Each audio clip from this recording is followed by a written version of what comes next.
Oh, yes. All right. Hi, everyone.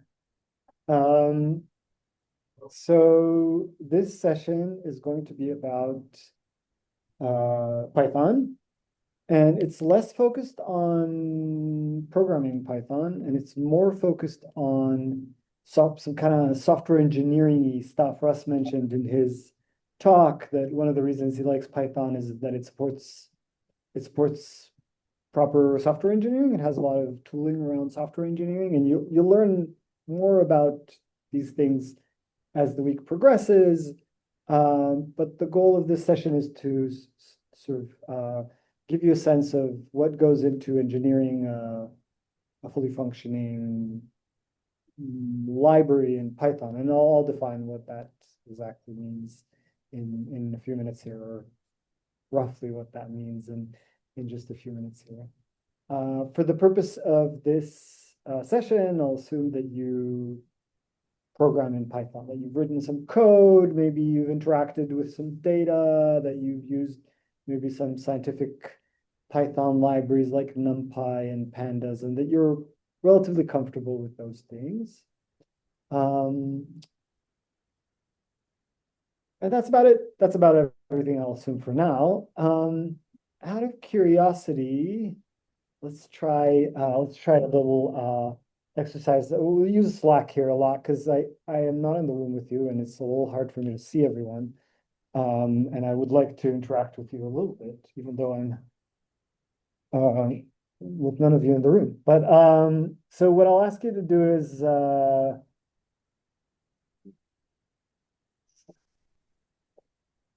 I'll put a question in Slack, and just it's a yes or no question. And the question is who here uses Jupyter notebooks? And just give me a thumbs up or thumbs down in the Rokem Python libraries channel to give sort of a sense. Yeah, there you join. Okay, got one vote for. Go to the, if you're giving me a thumbs up in Zoom, go to the Slack channel, and we'll do like a voting thing, right? So it'll be like, we'll see how many people here don't use Jupyter notebooks. I'm actually curious to hear what people use that is not Jupyter notebooks, because Jupyter notebooks are very popular. So Jupyter notebooks are great, and I can see that many of you are, I haven't seen any thumbs down so far. So that means many of you use Jupyter notebooks. They're great, but there's some difficulties with Jupyter notebooks as well. I'm curious to hear if someone has any like experiences to share, like nightmare scenarios, something that you've tried to do with Jupyter notebooks that went all wrong. Like what's hard with Jupyter notebooks? You can either type it into the Slack channel or shout it out. We'll see if how it works over there in that room. Oh, one person doesn't use Jupyter. Okay, okay. So I don't know how many of you use version control, but using Git together with Jupyter notebooks is a bit of can be difficult. Another thing about Jupyter notebooks, they facilitate reproducibility in the sense that I can hand you a Jupyter notebook that I ran, and if everything is there in place, you can rerun that, and that will you'll get the same result in principle. But they're not great for modular software design, meaning if I start writing some analysis code and I see, oh, there's all this functionality in this Jupyter notebook that could be a function, they don't necessarily support the generation of like reusable code components that you can share with others, reusable code components. And good software engineering entails reuse. One of the principles that we talk about in software engineering, one of the basic principles is the DRY principle. Has anyone heard of DRY? You can raise your hand if you heard of the DRY principle. It means don't repeat yourself. It stands for don't repeat yourself. And that just means if you do something, put it in some place and you think that you will use it again and again, put it someplace that you can reuse it without repeating yourself. And that means create a library of code where your code lives and you can import functionality that you use in different analyses everywhere. And that's sort of part of what we're trying to inculcate in this session. And I say I used to use Jupyter notebooks, but I don't love the fact that variables can creep into wrong cells if you don't keep track. Yeah, that's another thing that is tricky a little bit with Jupyter notebooks, is that you can get these weird out of order execution. If they get very long, you might get with like some variable from over here gets mixed in here. And sometimes somebody will give you a Jupyter notebook they ran. It's hard to tell what they ran first and what they ran second. And that sometimes that matters. So that's also tricky and hard to debug in Jupyter notebooks. So they don't necessarily support kind of like standard debugging practices. It's hard to write tests. Russ mentioned testing, and so it's hard to set up testing in Jupyter notebook. And we, I don't think we'll get to it in this session, but tomorrow in the context of Git and GitHub, I might show a little bit of how to set up testing. Okay, great. So let's assume, many of you use Jupyter notebooks, and so this following kind of workflow might look familiar to you. So I'll use this also as an opportunity to introduce you to what the Jupyter Hub does. So if you go into the Jupyter Hub and you click this plus sign, what you'll see is this launcher interface. This is called the launcher interface. The reason it's called the launcher interface is that it lets you launch various things. You can launch a terminal session, which opens up a terminal. If you type pwd, you will see that you are in /home/Jovian. Oh, I'm sorry, I'll go to the home directory. If you do pwd when you first log in, you'll be in home/Jovian. And in fact, if you type who am I, which is the Unix command for identifying the user, you'll see that we are all a user called Jovian. So on this Jupyter Hub, we are all Jovian. Jovian is the name of the inhabitants of the planet Jupiter. And that's why we are all Jovians, because we're in the planet Jupiter when we're inside of the hub. So your username kind of in the hub will always be Jovian, although you can configure it. You can configure, for example, Git, which we will learn about tomorrow, to know that it's you and not Jovian typing the code and the commands. You can do various Unix things like ls and cd that I've already shown and so on. I have created, you should probably see many of these things on your side. You'll see curriculum and you'll see shared. You might not see all users, which is something that I have as an administrator. You might not see shared read write.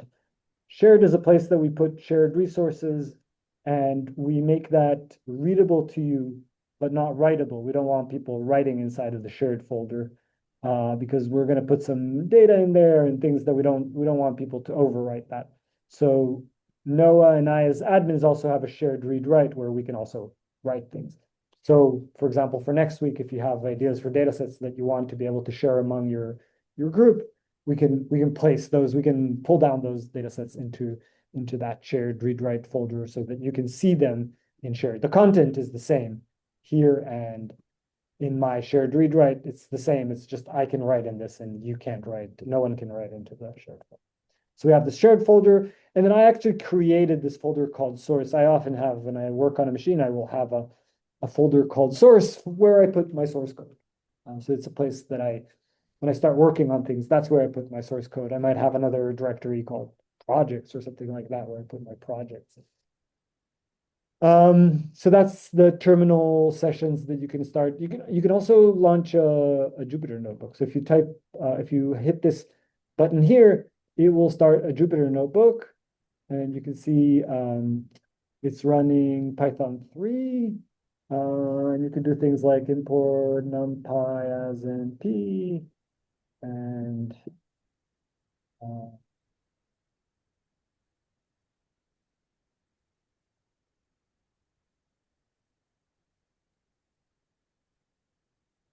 so you can generate random arrays with NumPy and see them in here. We have a bunch of different things already installed here. So I don't know, matplotlib, .pyplot, LP, show. So this is, many of you use Jupyter notebooks, so you're familiar with all this. The figures get embedded in here, and you can create projects, and this is great. I mean, I'm not gonna criticize this necessarily, but I'll just show a little bit of its shortcomings. And in particular, I work in notebooks all the time. When I start working on a project, I work with notebooks all the time. And so we want a way to move between Jupyter notebooks that we use for prototyping things to hardened code that we will reuse in other places. So I'll show you how to do that gradually here. Before I do that, what questions do people have about the Jupyter Hub? There are other things you can do with the Jupyter Hub if you go to the launcher, and you can see there are other kinds of files you can start here, like a Python file. We'll get to that later. As we explore things, we'll throughout this week, we can kind of look more at things you can do with the Jupyter Hub. But what questions do people have about what I've shown so far? Okay. Seeing no questions, I'll move on then. Okay, so let's say that I'm working on some project. I'm inside of my source directory. I've created, I already cloned our curriculum folder. I called it curriculum 2026, just so I know that it's the 2026 version of this. Let's say that I'm starting to work on some project called geometry.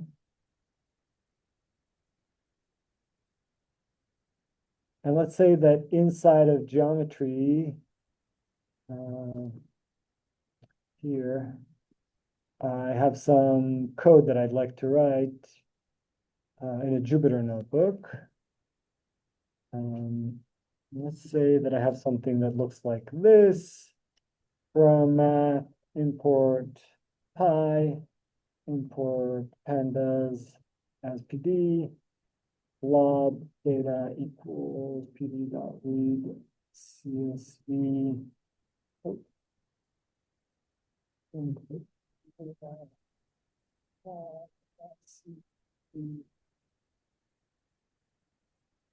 Blob.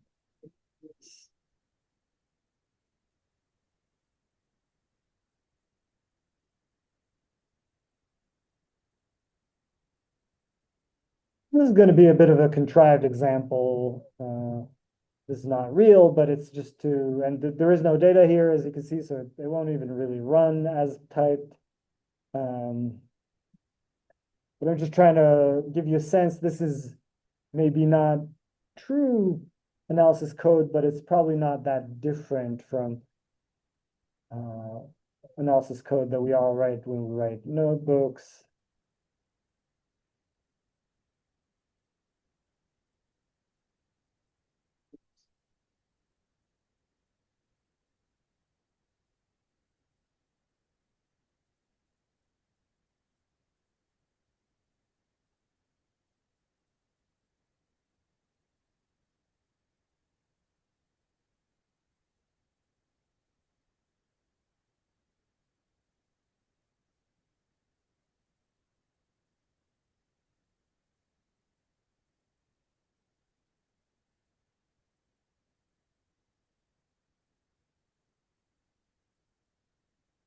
Okay, oops. So I hit command save here on my computer, or control save, and so then it wants me to rename that so that we don't have these untitled. So I've named this analysis for now. Okay, this might look, it looks very similar to a lot of code that I've written in my life. You have some imports where you kind of import stuff, then you read some data in, you extract something, then you do some calculation, and then you save it out into some output you might have seen. What's the problem in terms of software design? What's the problem of this kind of code?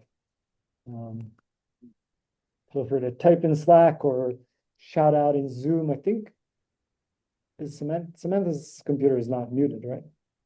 No, I don't think so. No, Yeah, so I can hear you if you shout. What's the problem with this code? Like what except for the typos that I have here, like I forgot an E. In terms of software engineering, what's the challenge about this code?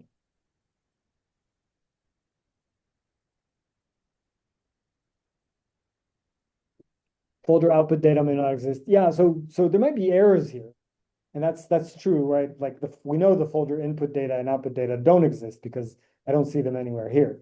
So certainly this code won't run. But even more in principle, the issue here is that it does a few different things, right? It doesn't have what we call in software engineering separation of concerns.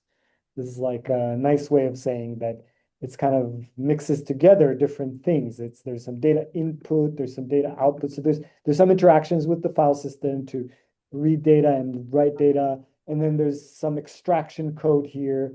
Pandas, the question is whether Pandas does not automatically create output data directory. I don't think it does. I think this would fail, well, A, because the input data doesn't exist, but also this line would probably fail because it wouldn't find this output data. So I don't think it would create that. You have to make the directory and so on. But more importantly, it's got some numerical code here in the middle that's locked in between some input and output. So let's say that I think this is a really clever calculation that I've come up with. And it's a very basic geometric calculation in this case. I can't reuse this anywhere else because it's in this cell together with all these other things, and it's not separated from the other code. So, one of the first things you might do in order to move towards better software engineering is to separate the different concerns in your code. So, for example, you might do something like defining functions. Def, calculate, area, R,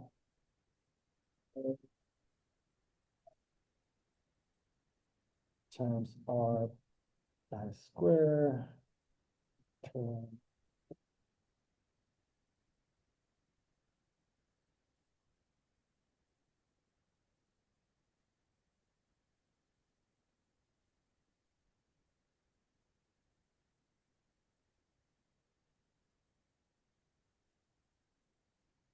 Okay, so these are Python functions. For those of you not familiar, functions start with def keyword and then the name of the function. In round brackets, you put in the arguments to the function, and then you can do some calculations inside of the body of the function, which is indented. And until you do either de-indent the code or hit a return something, it'll keep going. So this one calculates area and returns that value. This one calculates circumference and returns that value. And so now we can replace this code with calculate area with this input blob radius.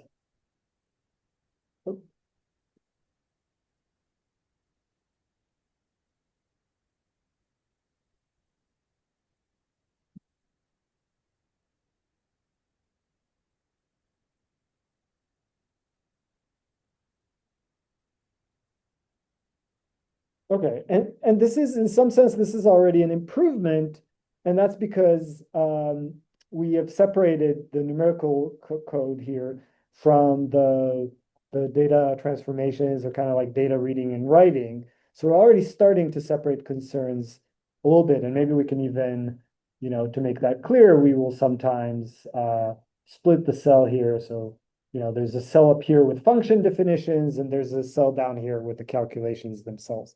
And this is a pattern that I followed many, many times in my own life. I prototype something, then I look at the code and I say, oh, there's an interesting calculation here that I might want to reuse. And so imagine that you have many different places where you want to calculate these geometric calculations. You can then you can have another cell code down here with where you call that calculate area again. So you don't have to repeat this line of code. You don't have to repeat in many different places. Remember, don't repeat yourself, dry. So that's the dry principle, is we've defined these functions and now we can reuse them in various places in this same notebook. So okay, that's great, but what's the problem with that? Like, why is this not enough for our software engineering purpose of making reusable code that we can share with others and we can reuse in other places?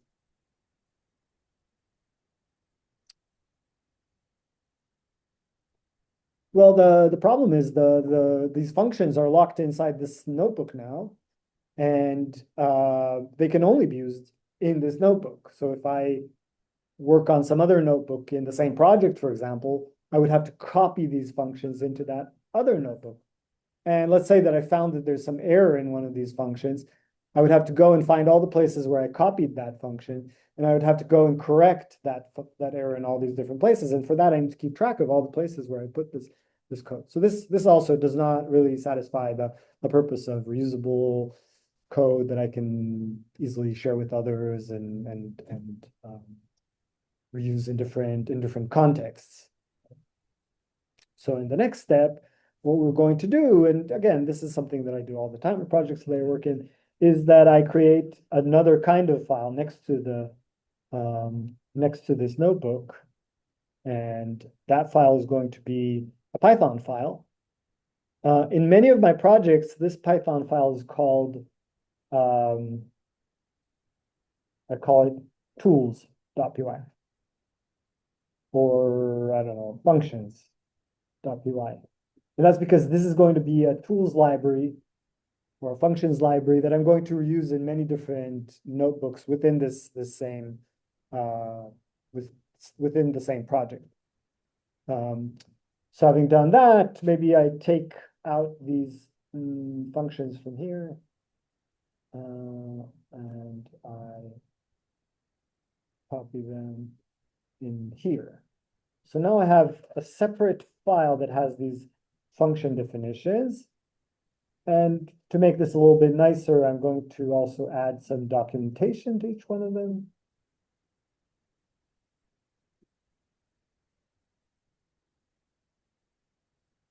So this is a special kind of string. The triple quoted string means that it's a multi-line string. That's a Python multi-line string. Everything I type in here is going to be a string variable. And it's a special kind of string because it appears immediately following a function definition. And that means that we call it a doc string. It's a doc string for that function, and it gets attached to a particular attribute of the function object. I'll show you that in just a few minutes here. But for now, just believe me that when we type a multi-line string or even just a single line string, immediately following the function definition, it gets attached to that function as a doc string. And we write something like calculates the area of a circle.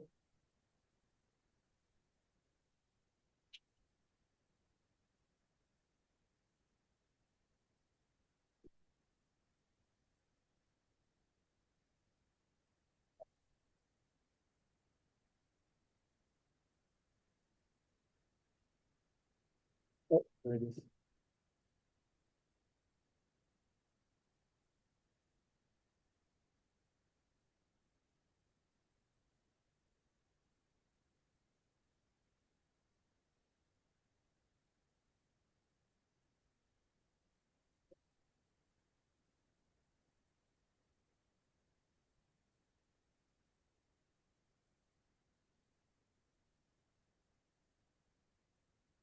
Okay, so this doc string is very particularly designed here. It's got a first line that is a single sentence that describes what it does. And then it has a block called parameters, which describes the parameters. In this case, just a single parameter R.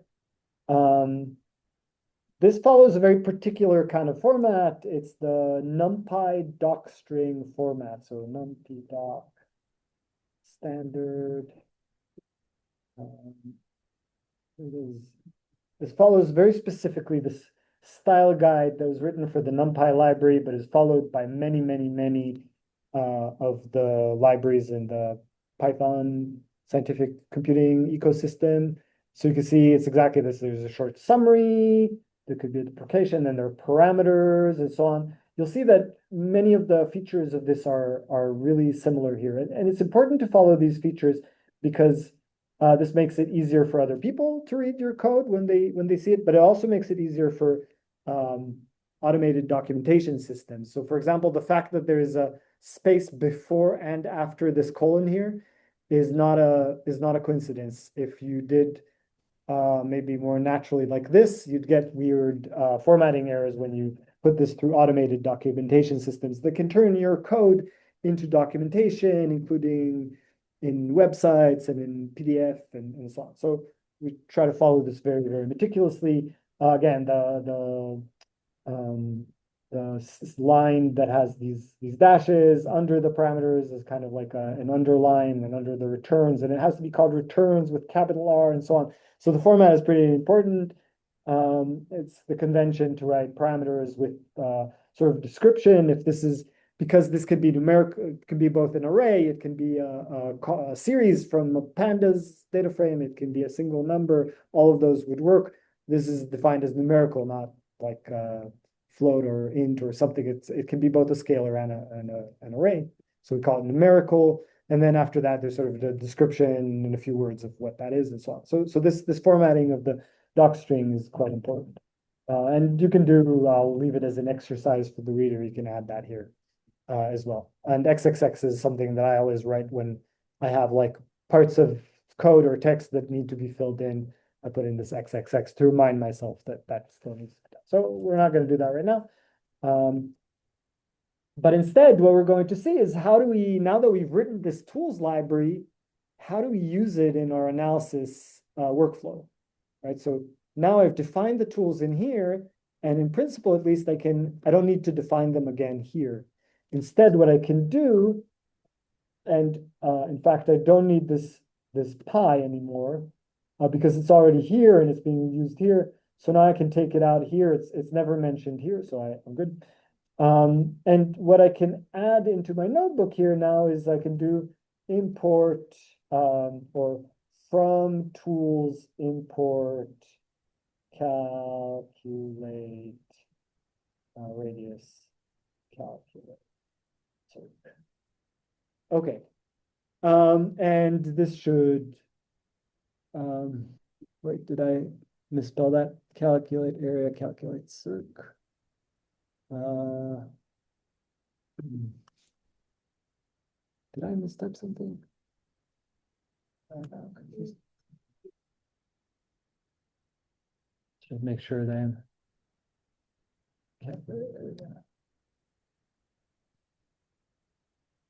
Okay, that worked. I must have mistyped something. So now I have this function, calculate area,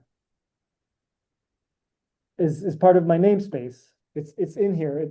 It got in there from this tools. And you might wonder, like, how did Python know that tools exists and to import from it? And in order to understand that, we need to understand a little bit about what happens when you import things in Python. And like, how does import even happen in the first place? So the import statement in Python is a way to bring various names into the namespace. Python, in contrast to many other programming languages, when you start it, the namespace is completely empty. It only has a few names that are sort of constants in the language, like import is there, and the def keyword, and maybe things like the print function. And so there are very few names that exist in the namespace of Python when you just first start it. And one of the nice things about Python is that then you can import from various places. You can import other things. When you type from X import Y or import X, Python starts by looking to see whether there is a file called X in the directory in which you are working. So when I type something like more simple, like import tools, it will first look and see if there is a function called tools.py that exists within the same directory as we're working, our present working directory.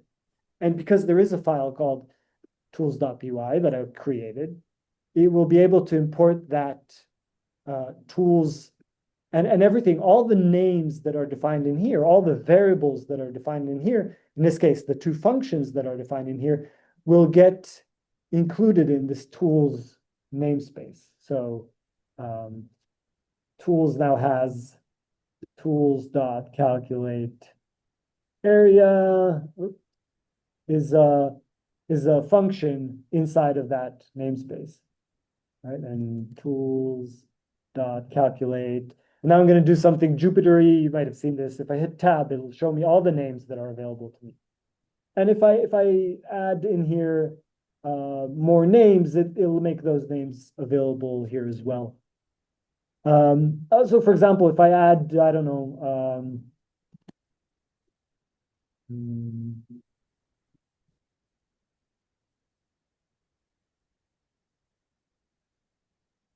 some constant in here, then it will also have that constant. Importantly, and you might be familiar with this or not, Python is lazy loading, so it won't have my constant yet. I don't think, at least. Yeah, it won't, and that's because in this Python process, in this Jupyter notebook, I've already imported tools, and it says I've already imported tools, so I don't need to import that again. So you don't get, if you define new things inside of there, they won't be available. And there are two ways you can overcome that.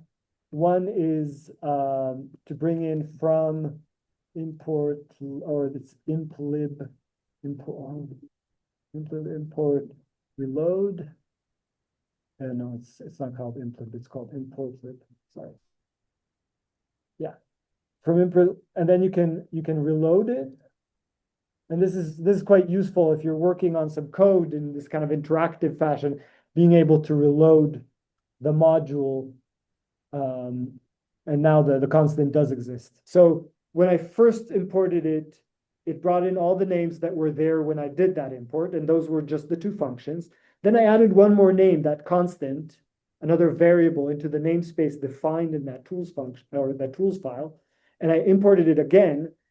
In that case, Python was lazy and didn't add that name until I actually forced it by requiring a reload of that library.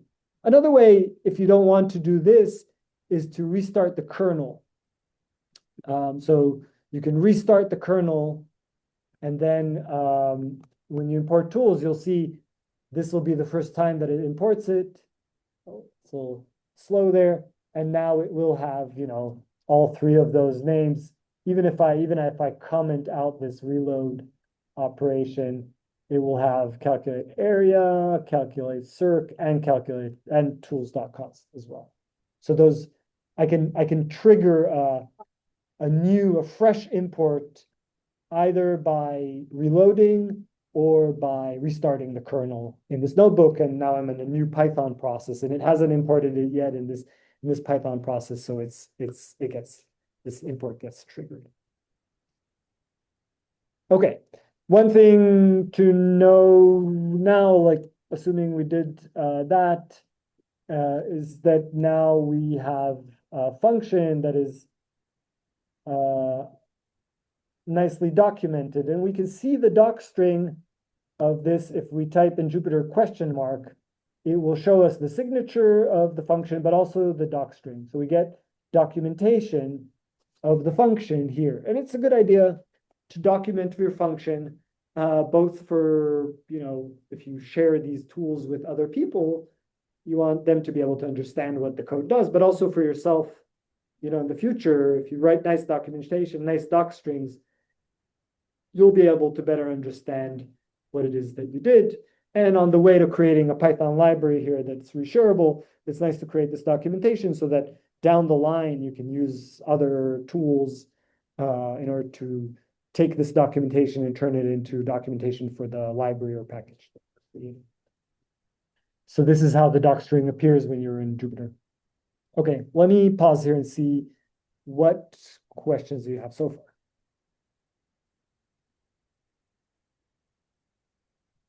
Let me check in on Slack and see if something came up. Questions here? Okay.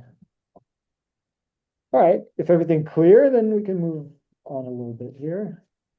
Okay, next thing I want to do is I want to take,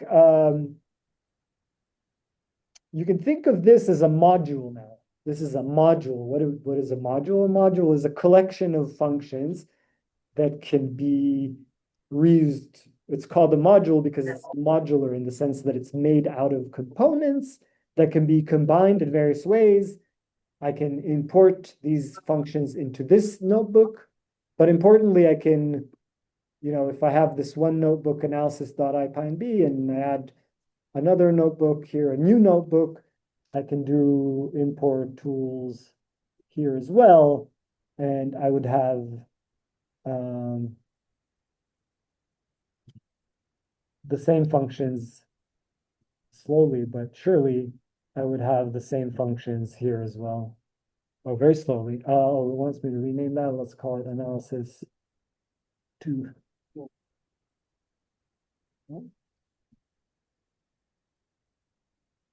It's having a little hard time here getting started, but hopefully it'll join us in just a second here.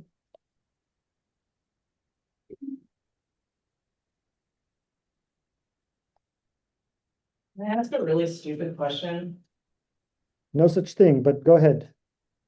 I feel like when you just renamed a new document analysis too, I feel like I saw too much of my own coding in that. And I'm curious, when you are doing different like analysis pipelines, how do you keep that really nice and organized? Because I feel like this is probably just, not having been formally taught, but this is like something that I tend to struggle with. And I do things like this and then go back to it and it's painful.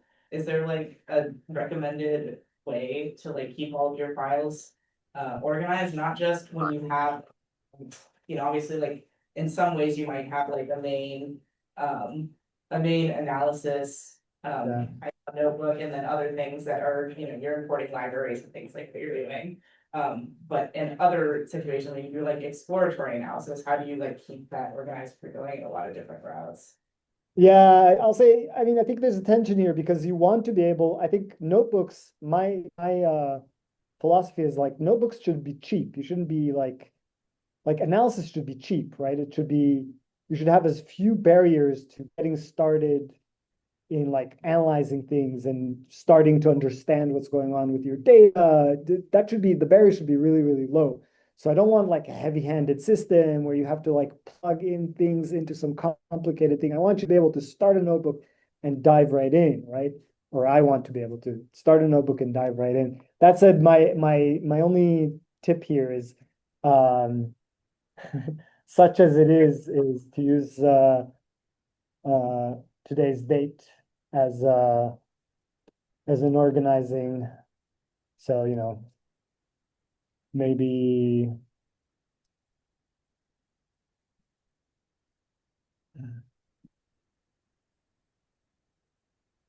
right. So the nice thing about this is that if you use this kind of format of dates, then when as this project grows and you add more and more notebooks, the file order will be sorted by the date. So have everything at least chronologically organized. So that's one tip.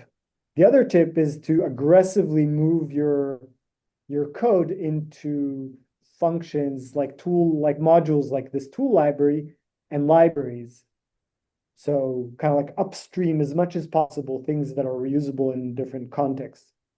I find this not too offensive actually. If I have what I call a pile of notebooks, I think I find that to be actually pretty well usable. It's kind of like a lab notebook, right? Like every time you sit down to do some analysis, you start a new notebook, you name it today's date, and you kind of start working, right? And that way on the one hand, you have your code fairly organized.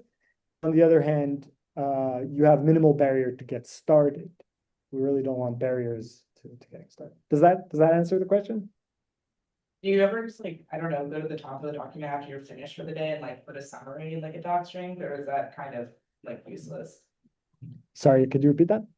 Like, do you ever like go back to the top, like after you've done all your analysis for the day, like go back and give yourself a summary like in the notebook or like keep separate documentation for that?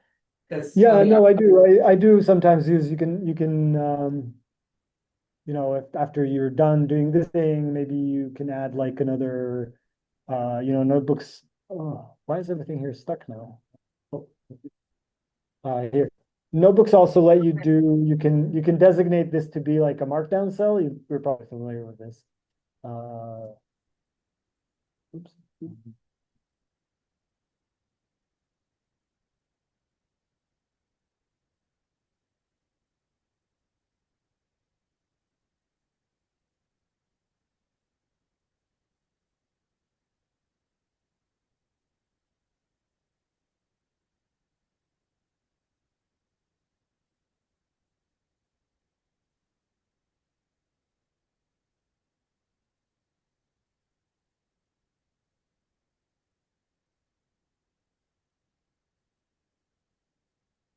Right?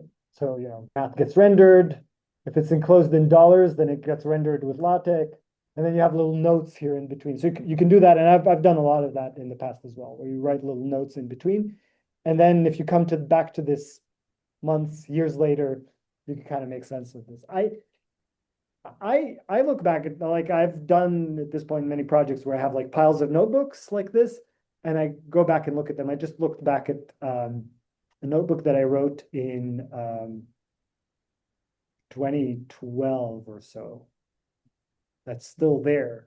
And where I was like, oh, I had this idea. I remember I had this idea in 2012, so I could go back and look at that. And some of it made sense actually still. So that's pretty long. Not everything, but some of it made sense. So hopefully that's helpful perspective. Thank you.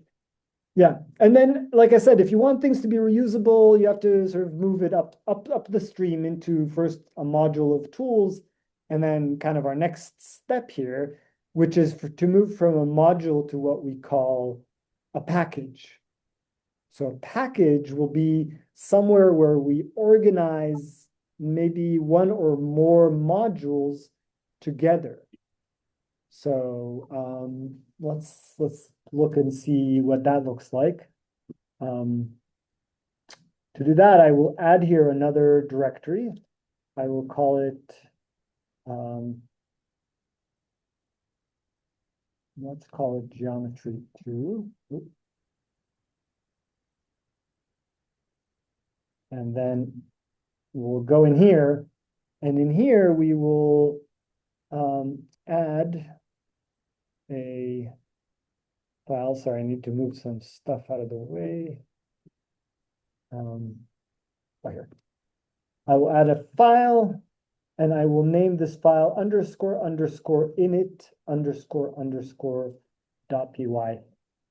And I'll leave it empty for now. And then in here, I will also start another file, and I will call this file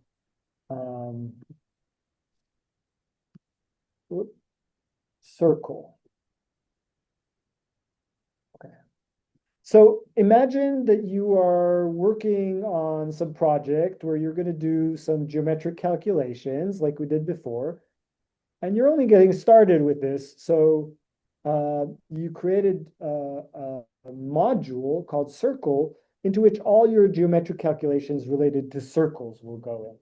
So I'm going to start by taking all the code that I implemented here to calculate area and calculate circumference, and I'm going to copy that code into my package, into the circle module in the geometry package. And the thing that defines this as a Python package, confusingly enough, is the fact that it contains a file called __init__. And instead of saying ___ many times, I will refer to this as dunder. So this is a dunder init file. Dunder is a Python jargon for things that have double underscore before them and double underscore under them. And that's because Python uses the dunder, those kind of double underscore before double underscore under, to mark different meaningful things in the language. For example, this dunder init file is a meaningful construct in the Python language. And that's because it defines that the folder inside of which this dunder init file lives is a Python package. And so a Python package is a thing that we can import. And we can import it because it has a dunder init file. Those are all synonymous. So let's instead of importing tools, now I can do from geometry, geometry import circle. Circle. Oh, this notebook never really worked. Huh? Let me restart it and see what happens. From geometry import circle. Okay, yes, there we go. So what happens when I type that, notice that I'm up here. So it's a little confusing because there are two levels called geometry. This level, this first level where my notebooks and this tools folder exist is one level. And then this other level, geometry, that has this in it. And what we do here is that we're importing from the lower level, this thing that is a package.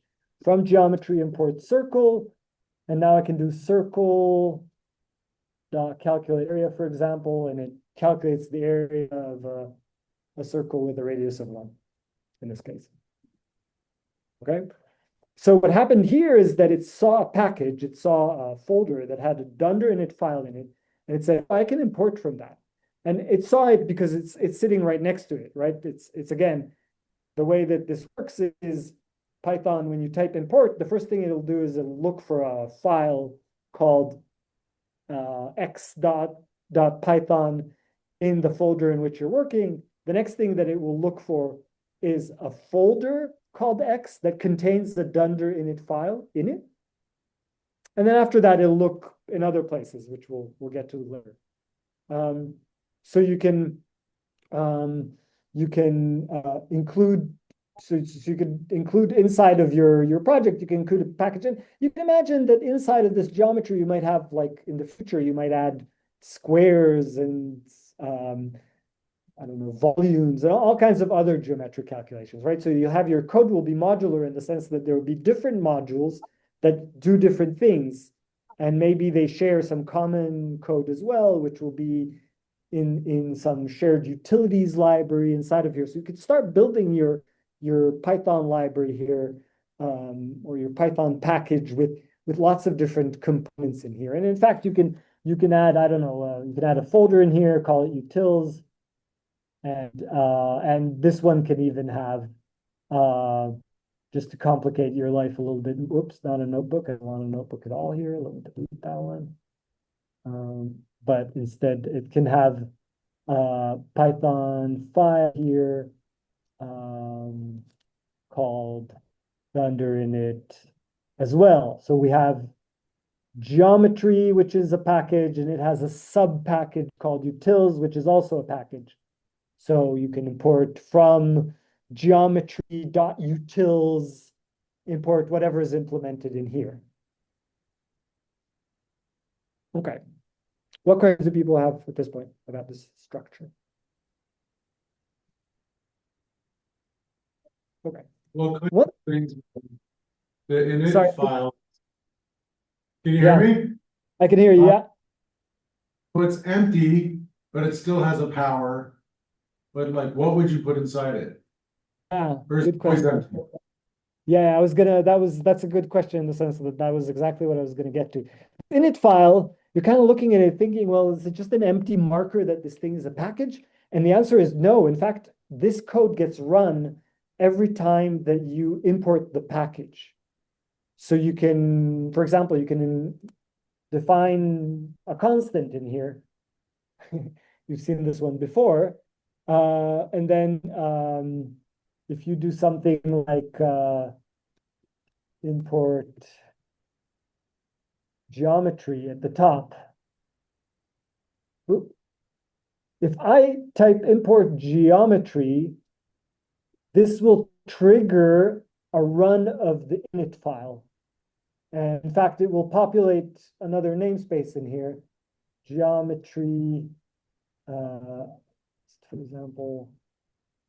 Does anyone know why it doesn't see the const in here?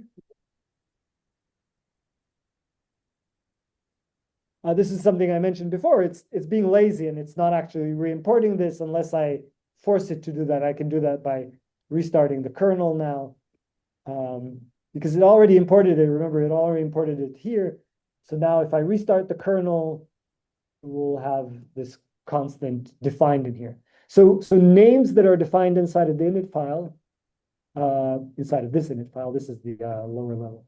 Those get defined when you import the package. So this namespace geometry gets populated when you import it, and it can get populated with whatever you're doing here.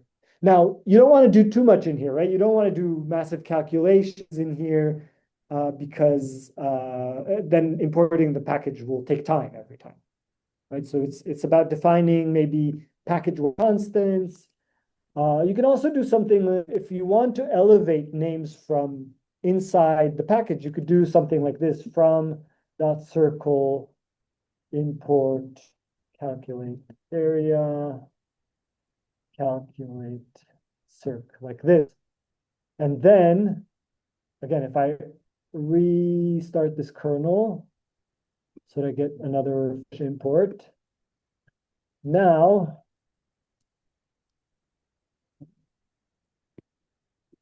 I have actually inside of here, inside of the geometry namespace, I have calculate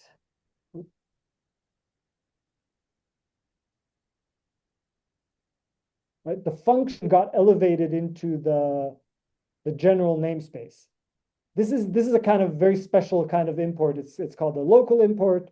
It means wherever the file sits, look in that directory for a module called circle and import these names from it. So now, the geometry namespace, if we do this Jupyter thing of doing geometry dot and hit you'll see these are the names that are defined within the geometry package. There's two functions, calculate area and calculate circ, and those are in the general namespace because we imported them here. And then there is also a module called circle, right? That one is defined in there as well because it's inside the package. There it is right there. And then there's a constant. It's an instance of an integer, right? The integer 100 is defined as a package level constant. Maybe you want to use it somehow in the package. So that's how the dunder init file works for us. And we can do other things in the dunder init, like that need to happen. Sometimes there are things that need to happen when you initialize a package. Those happen inside the dunder. Excuse me. Okay, what more questions do you have at this point?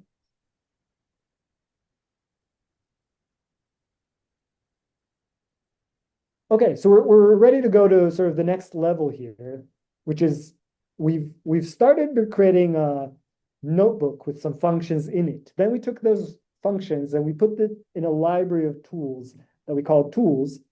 And then we took that and we put that into a package. And then the question is, how do we make this package then available to ourselves in our various projects, but also then to other people? And in order to understand that, you need to understand one more thing about the import statement. And that is that when Python does not find a function called x.py in the local directory, and it doesn't find a package called x.py, or sorry, a package called x in the current directory, the next thing that it does is it goes to what's called the Python path, and it looks for a package anywhere in the Python path that is called X, or in this case, geometry, right? If I type import geometry, it will look locally for a folder called geometry. But let's say that I'm not in here at all. Let's say that I'm in my top level here, and I want to import geometry from here. Well, it won't see it because there's no module named geometry. There's nothing in the folder called geometry. There's neither a file called geometry. There's not a package called geometry. And if I'm working somewhere in some other project outside of this geometry folder that I've created, and I still want to be able to see the code that I am creating, I need to do something more, and that's I need to put it in the Python path. So here's the Python path. sys path. Here is the Python path. The Python will look at these file system locations based on this order. It'll look first in this file system location, then at this file system location, and then at this file system location, and then finally at this file system location that has something called site packages in it. That's a folder.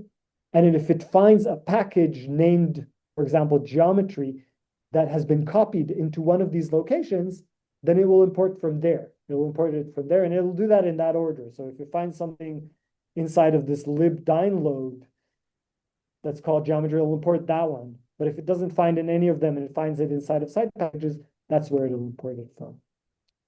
So in principle, we could take our geometry folder, this not this top level geometry, but this geometry folder here, and we can take it, we can copy it into the site packages, and then it would be visible. It would be visible anywhere in this system, so long as the system path is set up in this way. You could type import geometry and it would find it because it's in this site packages. Site packages is the folder into which Python installs all kinds of packages that you provide to it. But copying it by ourselves into site packages is a little risky. So we want to institute something a little bit more systematic, a more systematic way of installing our code into this location.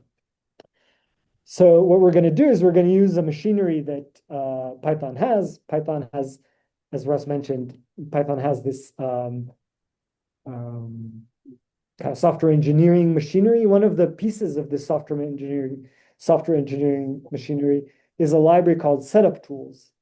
And that library sets up different aspects of the Python environment. Example, the packages.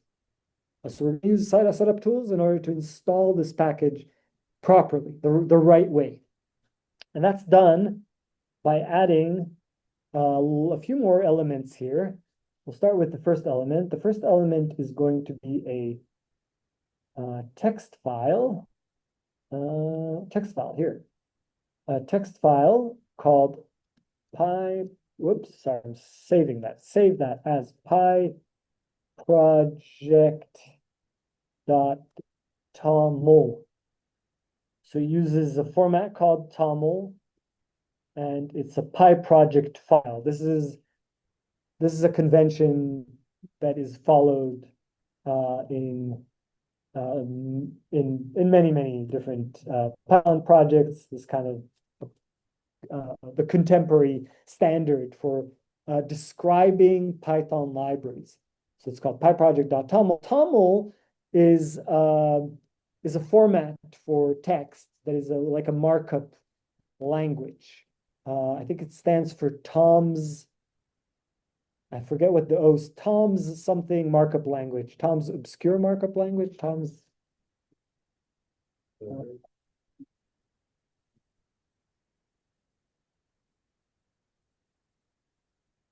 Is it Tom's obvious minimal language? Sorry. It's minimal in some sense.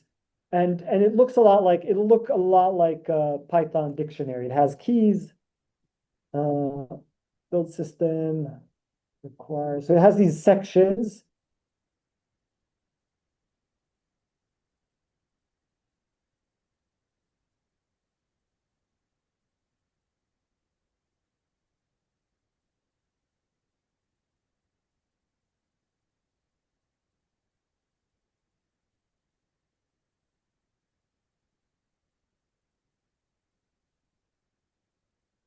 There's a section about the build system that we use.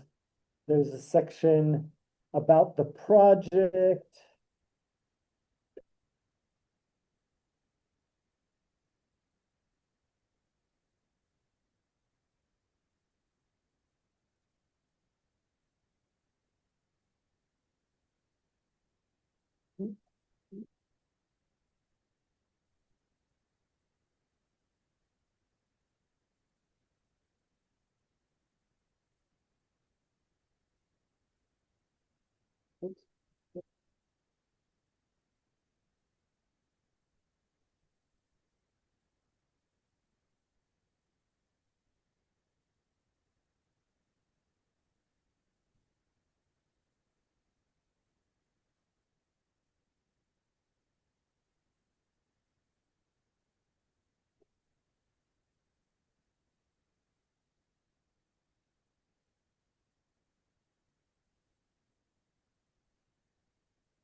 As you can see, this is all kind of metadata about the project.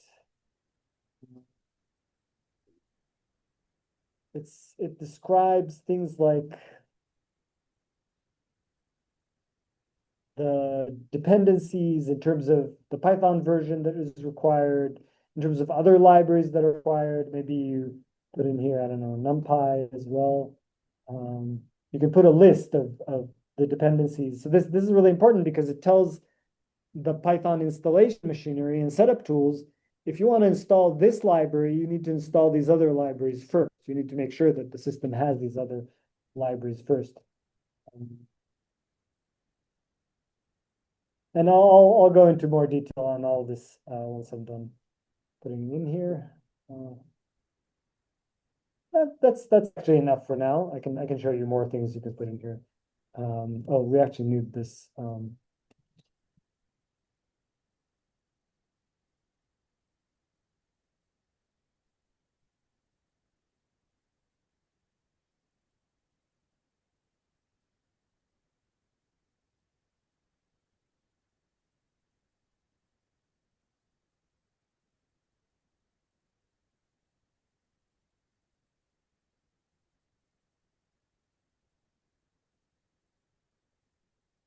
Oops, sorry, I can't see.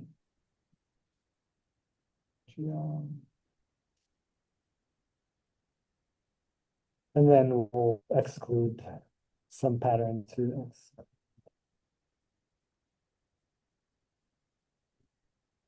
Okay, and I won't show text today, but we'll come back to that in some later point and we'll talk about that. Okay, so what is all this? This is all metadata to help the installation machinery. This first part here is to say we're going to use setup tools in order to install the library. Then I have some metadata, the name of the library, the author, some description. There might be a README, so I'll add here another file. That will be a markdown file. That will be my README. And we'll come back to this README maybe in a little bit. Contains some information. Then I have these classifiers. These classifiers are used as metadata or tags in the Python package index. The Python package index is where we install all kinds of packages from. So if we want this classified in the right way, that it needs to be classified together with all the Python 3 libraries. And there's a topic here, scientific engineering. We might add some additional kind of tags, and that helps sort it out within the Python package index. Just for those of you unfamiliar, this is the Python package index, PyPI. And it's the place where people will put up their packages that other people can install them very easily by typing something like pip install name of the package. If you've used the pip installer or the pip package manager, it goes and looks here for the package that you're trying to install. And in fact, we're going to use that here next in order to install our tool. So here I am. I have these notebooks. I'm actually going to move these notebooks and these tools here into some other directory now. Let me create another directory here that I will call analysis. And then let me take and remove these components that are sort of a little bit more ad hoc. Let me cut those from here and let me put them inside of this analysis folder instead. Okay, so I moved these guys out of the way so that my geometry folder is now much cleaner, right? It contains the PyProject, it contains a README file, and it contains the geometry folder that contains all the information. So now I can, in here, I can run the following: Python -n pip install dot. Okay, what this will do is it will tell Python, find a module called pip or a library called pip and run it as an app. Run pip as an app to install. Install is an argument to pip. It modifies the behavior of pip. And dot means install the current directory. When I issue this, provided that I have a PyProject file here and that it's properly formatted and that I have a package in here, what I can do now, before that, let me just demonstrate to you what would happen by just showing you what the problem is that we have now. I have this other analysis directory, and I'd like to use the code from geometry in this analysis directory. And the challenge for me now is that if I restart the kernel here and I run import geometry, it will, why is it? Oh, I think I need to reopen it. I think what happened, sorry, that surprised me, and that's because I actually probably resaved it in here. Did I? No. Source analysis. Oh,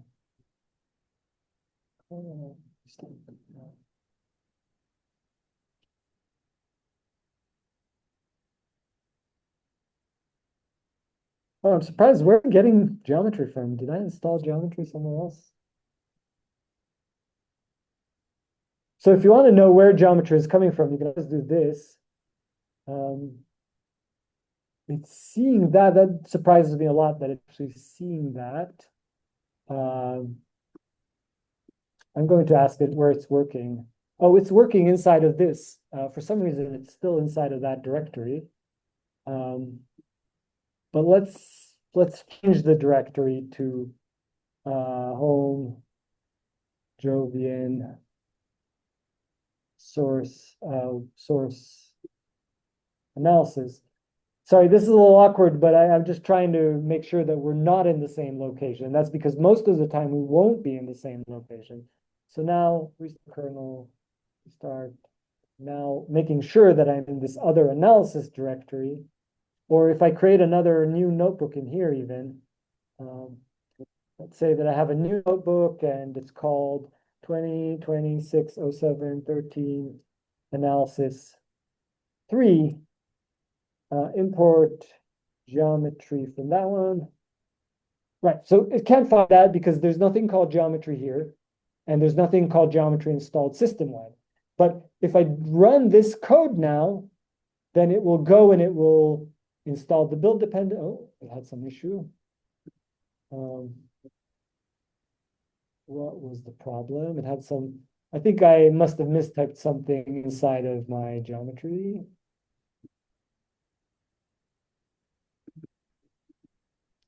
Something to do with the authors. I think it needs to have, this needs to be enclosed in square brackets for that to work. Let's go and do that again.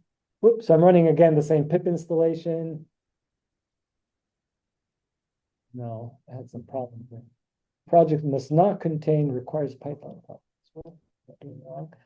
Oh, I know what happened here. I had another typo.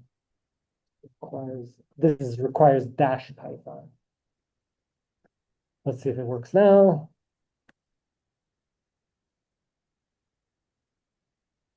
Okay, Python 3.10 not in. Okay, we have Python 3.10 installed here. So let's be kind and remove this 11 requirement and now install that. Okay, so what you can see it doing here is installing, first of all, the dependencies, right? I told it I need Python 2.2.2, and it had actually 2.3.3 installed previously. So now it's downgraded, it's uninstalled pandas 2.3.3, and it installed 2.2.2. it also installed my package, geometry, version 0.0.1 into the hub in a way that now, when I import geometry from a different location, restart kernel. Now, when I restart this and no, it's not finding geometry. Why not? I call something else. This is a little mystifying.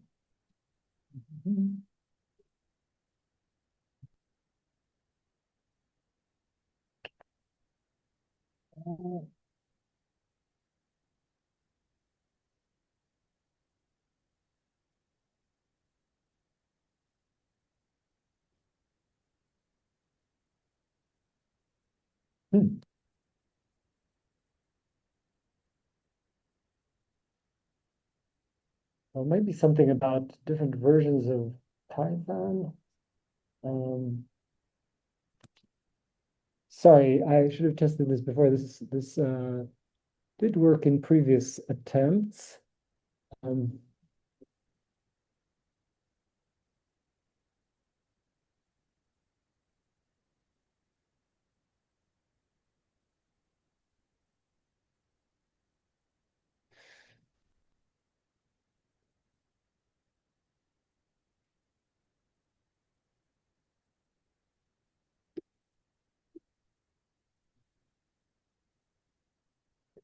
Okay, this should work. I'll try to figure out what didn't work here, and I'll because we're almost out of time here. So let me just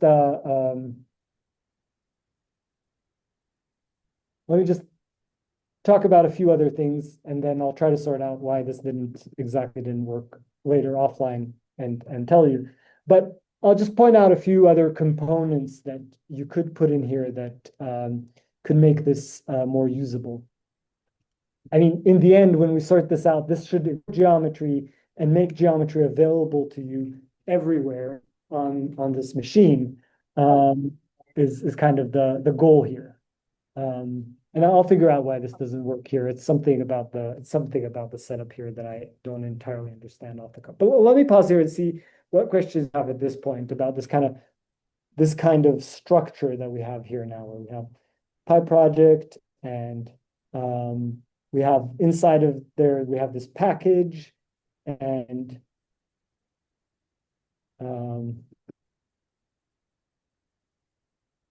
so we have the PyProject with the metadata, we have the package with the code in it, right? This circle and in it. And you can see that the installation process is created along the way, it created some other files in here.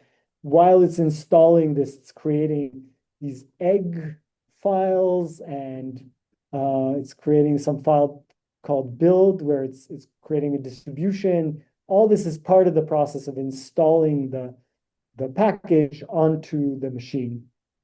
Okay, well, let's see what questions you have at this point.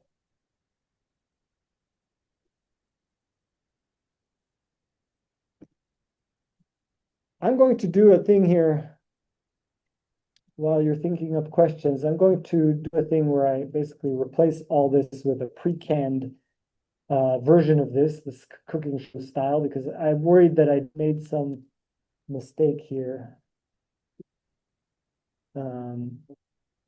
So this also shows you a few more things here. It's very similar to the PyProject that I showed you before, but it contains a little bit more information, like a few more of these classifiers.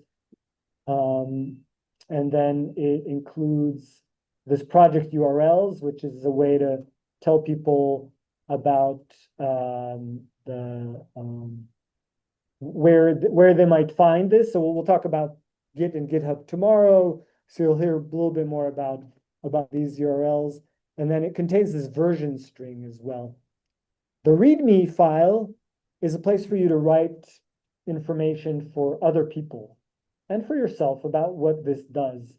For example, you can write something like, this is a library of geometric calculations for neuroimaging. And maybe you'll have something about contributing. We welcome contributions from the community. Please create a fork of the project on GitHub and use a pull request to propose for changes. And maybe there's be something about getting help. Please, please post issues on the project GitHub page. All right, so this is a little bit, the README file is a way for you to tell people what this is and how to use it, maybe a little bit of top level documentation, and importantly, how to contribute, how to get help, and so on. Okay. So this is one thing. Another component that you might want to have in there is a text file called license. And the license file should contain information that tells other people how they can use your code. One very common license to use is the Berkeley Software Distribution 3-clause license. Here is the text of that on the Open Source Initiative website. So you can take that and you can copy that. And you can put that into your license file, amending the copyright year, let's say 2026, and the copyright holder, me, who wrote this code. And then the rest of this, the rest of the text, you can leave the same, and it simply says that you can redistribution used in source and binary with or without modifications are permitted, provided that you're doing the 3 following things. First of all, if you redistribute this code, you have to keep this copyright. You can redistribute my code if you want, but I retain copyright to it. And then redistribution in binary form must also contain the copyright. And neither the name of the copywriter nor the names of its contributors may be used to endorse or promote products derived from this software. So if you're selling something, you can't say, hey, in my code, in my product, I'm using Ariel's software, and also this comes from the University of Toronto, so it's from a great institution, so it's our product is great. And then maybe the most important part of this license is that it says that it's provided as is, and you can't sue me if something bad happens. This is like a release of liability. The reason that we need to have a license on our code is that license, unless you provide a license, code is basically all rights retained, and nobody else can use it. Even if I put it in the public domain, I put it up on a website or something like that, nobody else is allowed to use it. And that's just because laws about copyright, per default, they default to say that the copyright is retained by the creator of the code. And so by attaching this license to the code, I'm telling other people, you can use this too. And then I'm putting it out there in the world and anyone can use it, right? So long as they follow these simple guidelines, which is always include the copyright notice in distribution of the code. You can't sell anything using my name, and don't sue me if something bad happens. So that's minimal, but useful. So these components are sort of more human components. So that's if you share the code widely, put it up on GitHub or distribute it to other people as well. You want to make sure that you have these human components or socio-technical artifacts to go along with your code so that others can use it. They know what to do with it, and they know what they're allowed, how they're allowed to use it. Let me pause here. What questions do people have at this point?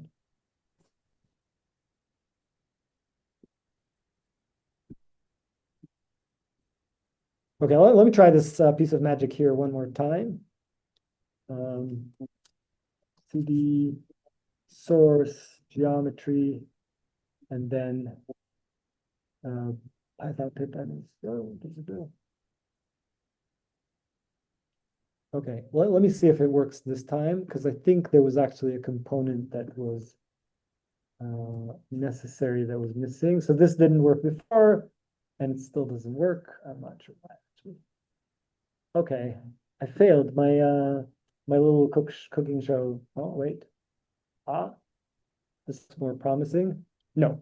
Okay, I'll have to figure out what went wrong here, and I'll get back to you later. I sometimes best intentions hit some unexpected snags. But let's assume that this worked. I'll figure out how to make it work. What component is missing here. This would then be a software library that you can then upload. You can ask other people to download it, install it using pip as well, and many people can use it. Now, at this point, you might be asking, okay, well, under what conditions should I create this? Like, obviously, not everything that you do in the lab is like software that you want to like upload to GitHub, share with many, many people, keep maintaining, answering questions for people who show up and post issues on the project GitHub pages and so on. And I think that's something that you need to consider is like what code rises to the level of something that is a library that you want to share together with your science. I've done this, sometimes I do this for a particular paper. We have a paper, it has the software implementation as part of the paper. So we create a package and that goes along with that paper. And then either we keep maintaining it or we don't keep maintaining it into the long future. One good thing to do is if you create software that's useful, that say is data analysis software, that's part of your data analysis, and you've created a library, you've provided it together with your paper, is to find a large software project that works on similar things and try to incorporate your little library, the code from your library, into this larger software project. So that's kind of like pushing things upstream, it's called, right? It's like, I don't know, if I'm doing something in diffusion MRI, maybe I push things into the DiPi software library that integrates many different methods in diffusion MRI. And you'll hear about DiPi on Thursday, I believe, from Serge Koudourou.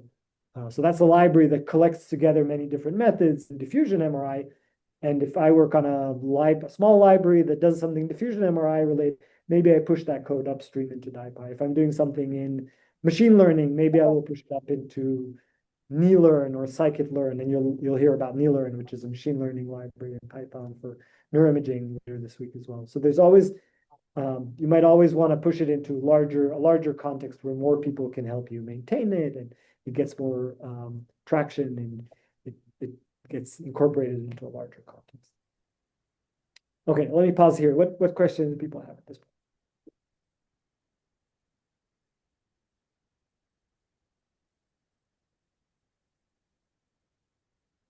Okay, if no questions, I'll just tell you about two more things that you might want to add to a library like this. The first thing is documentation. I mentioned documentation when we were talking about the docstrings in the functions, and that's a good start for documentation. But many scientific Python libraries will include also like a website that describes the project and has a little bit more examples. For example, you can add examples of how to run your code. You can add a lot more narrative. You can add more images. You can add more text.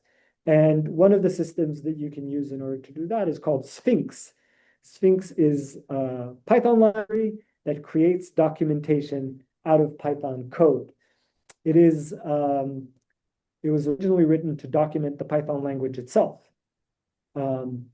But now is being used in order to document many different libraries.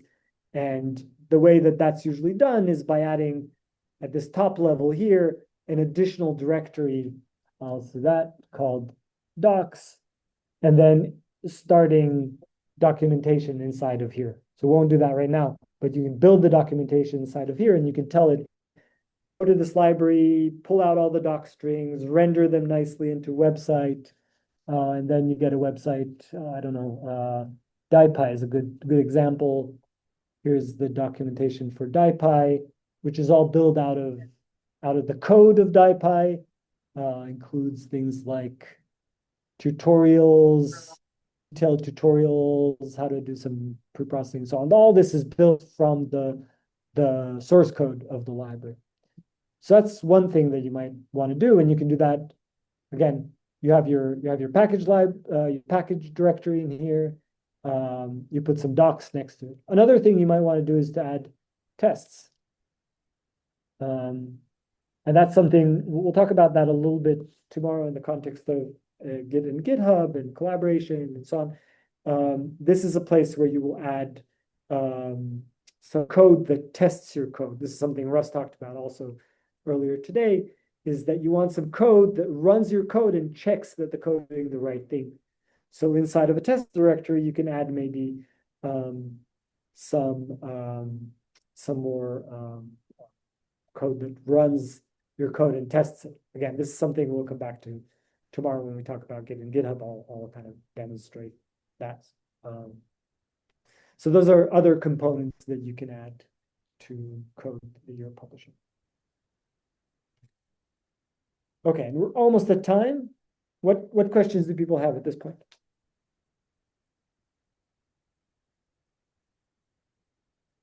Is there anything on Slack? Question, are there barriers to this in the high performance computing environments, like, or is usually as straightforward as you show here? Sorry, I couldn't catch all of that. Maybe type it into Slack. Sorry, my hearing is not great. The question is if there's limits to like using Jupyter notebooks and the setup and high performance computing. Oh, yeah. So this one of the contexts in which this kind of creation of a library can be useful is in the context of distributed systems like high performance clusters, right? Where one way to get your code to all nodes in a cluster is to have it easy to install it from, say, from GitHub, right? So the first operation that when you run, let's say you're running over a very, very large data set and you want every node to run, say, a different subject from a large data set, the first thing your script might do is to install this library on the node, and then it can use that code in the node in order to run whatever operations you're doing. That's more straightforward than using a notebook. Although notebooks there are facilities for connecting notebooks to like high performance compute systems. In fact, our Jupyter Hub is one of those where you can launch multiple nodes and connect to those nodes through libraries that are meant to do that. I don't think we have on the schedule exactly demonstration of that, but I'm happy to do like next week as a breakout to talk a little bit about high performance Python and show you how that works in the context of Jupyter notebooks. Does that answer the question? Thank you. Thank you.